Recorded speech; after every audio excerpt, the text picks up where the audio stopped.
Hey, welcome back to the Disney Plus Everyday Challenge, and today we have Confessions of a Shopaholic. Yes, I'm a little bit late on this one again today.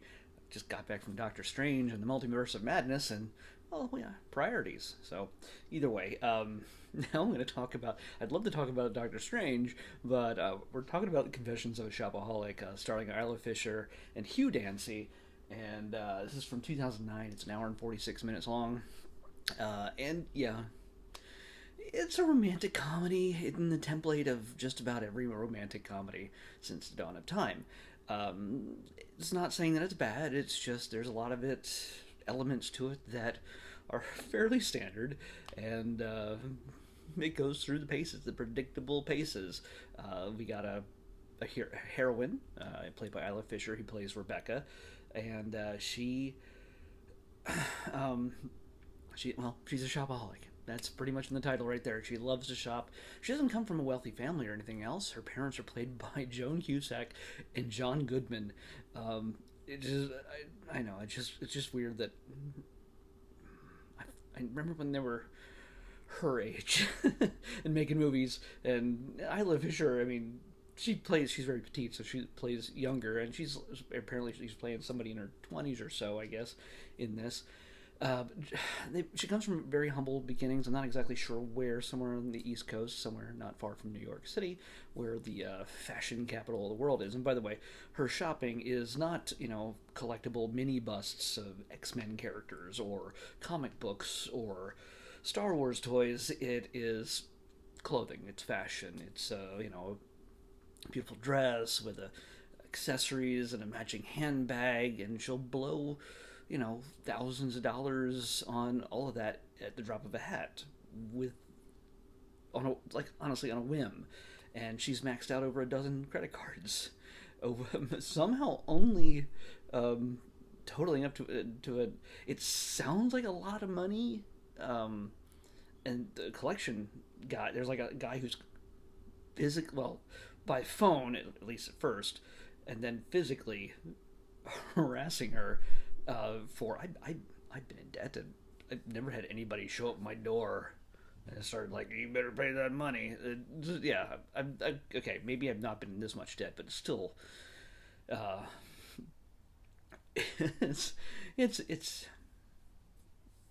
it's a little fantastical at times. It's I don't know how realistic that is with some people's lives. Maybe it is, and I'm completely wrong. I don't know, but in this, she lives with her best friend who lives with their fiance. Her friend is played by Kristen Ritter. You'll know her as Jessica Jones from the Marvel Cinematic Universe, and the Bee in Apartment 23, and also she was um, on Breaking Bad as well. And she's done a ton of stuff, and I love her, and I love Isla and Kristen. I don't know who I love more, but I think Kristen would just be like a good. Feels like Kristen would be a head taller than me. She's just, I don't know. Maybe that was just one of the outfits she was. Maybe next to Isla Fisher, because Isla Fisher is just, she's just super short. Anyway, um, crushes on both of them. They're both stupendously hilarious women to me, and Isla does her good share of not just like verbal comedy, but physical comedy. She really does. She's done that in a number of films, and she once I think was married to Sacha Baron Cohen, but so she knows comedy. She knows how to go there. In this movie, she has a number of scenes where she gets to do some pretty embarrassing pratfalls, and just gets weird. Uh, but yeah, so yes, it's all there's meet cutes, there's misunderstandings with the hot guy played by Hugh Dancy, whose last meaningful relationship I remember him from was with Hannibal Lecter in the Hannibal series that was on NBC a number of years ago, and it was a very different relationship. Uh, Although some might argue it wasn't too different romantically. But there's also the rival, the tall, blonde, leggy rival who is just absolutely gorgeous and everything she wishes she could be, have the power and access and everything else, played by Leslie Bibb.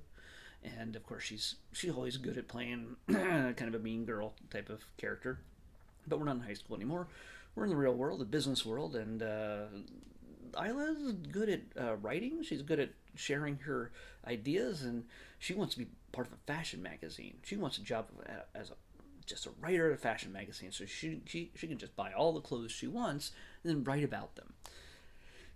Except she's only done the part of buying the clothes, and none of it's expensable. So, in the process of trying to get that job, she gets a little help from a friend, well, a friend that she just made, that says, "Hey, why don't you try to get into this other magazine that's in the same company, and maybe you'll have a shot to move up in time." And that, well, I won't spoil the turn, but you might be able to predict who she runs into at that job.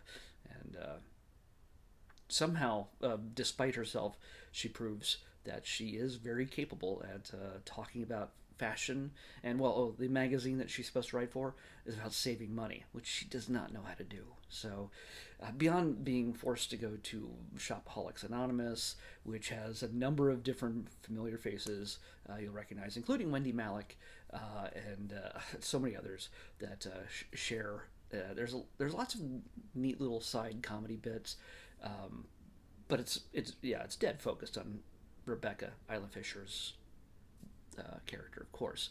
But I mean, some of my favorite funny moments were with John Candy and Joan Cusack, who, like I said, play her parents, and they're just average, normal, sweet, supportive, kind people who are completely unaware of the world that Isla Fisher wishes she was a part of, and but they're supportive of her either way, and it comes through in all their interactions with each other and with Isla, and with other people that happen to cross over into their other worlds. I guess I have a lot of Doctor Strange in my head right now, crossing into different worlds. Kind of, I don't know. Anyway, yeah, it's actually funny. It's fun. It's utterly predictable. It's the track for this kind of movie. It's romantic comedy. It's you're gonna tell the marketing people will tell you it's directed toward women between a certain age range. That will enjoy fashion or other things. I mean, it's demographically produced to a pinpoint, but also can appreciate good belly laughs. So it's a kind of movie that I would never have gone to see, ever. There's never a chance I would be like, you know what? It's a slow Friday night or Tuesday night, and I have nothing to do. Let's go watch Confessions of a Shopaholic. And as much as I adore Isla and I adore Kristen, there's just nothing that would make me go, let me spend movie theater money on this. Even 2009 movie theater money, and it was probably half what it is now. It's like $23 where I live. Jeez. So, yeah. And by the way, there is special effects in this. I can't. I know I should be able to tell this apart, but I realize that there's a number of mannequins that move in this, and they're kind of creepy, and they're credited. Okay, one of the mannequins is credited because they speak at one point, but I think they're completely CGI, but they're really well done. Because Rebecca, when she's window shopping and she sees things, it's the mannequins to represent her obsession with shopping. The mannequins in their beautiful outfits look at her and just, come on, you want this, come on. And so, yeah, the mannequins are moving and tempting her, and she's just like, please, don't, she fights it, but not too much. And they're also part of her overcoming her obsession, her addiction, and they celebrate her as she walks by them and is tempted to go inside the stores. Yes, I spoiled the ending of it, but there's a number of different endings. But like I said, this is completely predictable from the moment you start this movie. You're going to see a woman who is struggling with the truth. She will not admit she's in debt until she hits rock bottom, and she cannot buy any more. She wants a job to pay for these bills, but she also lies to get that job, and the lies pile up. And she finds success as the girl with the green scarf, and sort of an anonymous character that she ends up creating that tells normal people, not rich people, that, hey, This is a way you can save money. This is a way we are tempted. This is a way we're marketed to. This is, she tells these things, and it's a refreshing voice that people really glom onto and go, oh yeah, this is something I really enjoy. Rather than, and it's in a savings and finances magazine, which tend to be fairly dry and boring.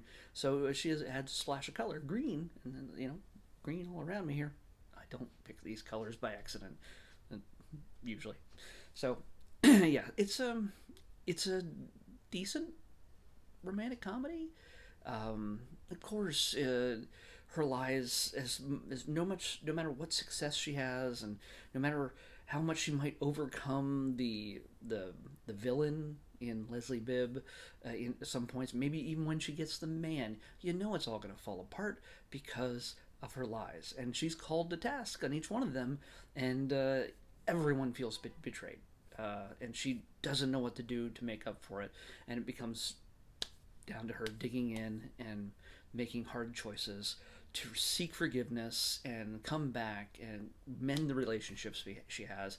And it's a happily ever after. It's just the way it is. It's the way it's gonna happen no matter what. This is not a struggle Dust Bowl era drama. It's it's not in black and white. It's candy coated, and it's pretty. There's lots of beautiful fashion, lots of beautiful women, lots of handsome men. It's all there for anybody who would go, you know what, I just saw that trailer, I want to see that. And it's exactly what you expect, and that's what you get. You're getting your money's worth. If that's what you want, you're gonna get it, because she's funny, the girls are funny, everybody else is funny. Fred Armisen is in this in a not funny role. He's kind of the rival to Hugh Dancy's character. He's like a businessman suck up who thinks he's all that, but he's not. But his comedy, his character's mostly devoid of comedy, except in his humiliation at times. So yeah, it's strange. By the way, there are tons and tons and tons of people in this. I've already told you a bunch of them. John Lithgow shows up in this. Kristen Scott Taylor, Lynn Redgrave, and Julie Haggerty. I said Wendy Malick. Yeah, you're just gonna keep going and keep going. Oh, I love Lennon Parham. Yeah. You know what? I could go on and on this, but yeah, why? No, we don't. You don't need that. You're not watching it for the third. The Shopaholic on the left. You're watching for Isla. You're watching for Hugh Dancy, and he's so very handsomely British that how can you not fall in love with him? Come on, ladies. Those of you who've already seen this film, you know what I'm talking about. Come on. So yeah, I would, if you're looking for this kind of film, yeah, I would recommend it. It's actually, it's not crap. It's just predictable.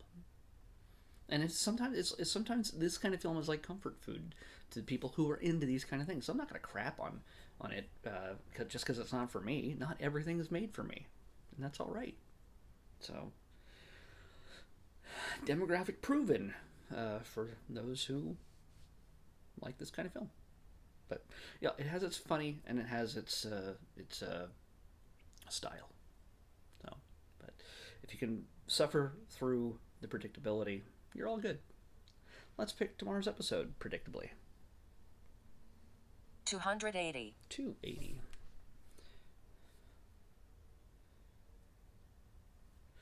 280. Wow, that's a bit of a scroll. Oh, okay. I can't remember what this is. The name is familiar, but I do not recall what it is offhand. But we're going to watch it anyway, because tomorrow we're watching Man of the House. Nope, Man of the House. Don't know, but we'll find out soon enough. Man of the House on the Disney Plus Everyday Challenge. I'll see you back here tomorrow with that.